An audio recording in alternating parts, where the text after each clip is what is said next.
Je vous présente donc Sylvia Vélix, qui est la directrice de création et développement. Et vous allez voir que le développement a son importance, notamment sur ce coupon. Enchantée, bienvenue.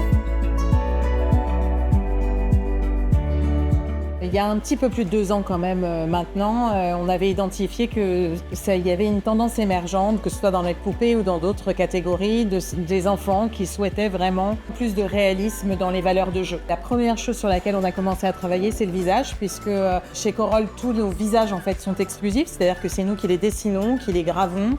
Et là, on a commencé à travailler un œil, une profondeur de regard, les cheveux, les détails réalistes, les lignes de la main, voire même un petit peu les petits plis qu'on adore aux cuisses et autres. La position générale aussi du bébé, tout ce qui pouvait faire que ce bébé était finalement un nouveau-né, mais à la Corolle, passé au filtre de notre marque.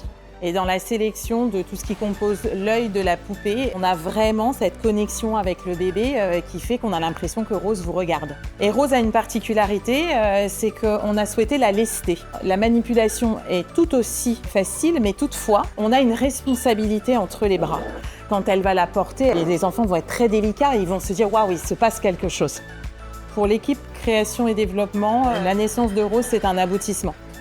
Et l'idée, c'était que j'y voyais une éclosion, vraiment comme l'éclosion d'une rose, qui est une de mes fleurs préférées et que je trouve particulièrement poétique. Rose, c'était un peu mon clin d'œil au produit.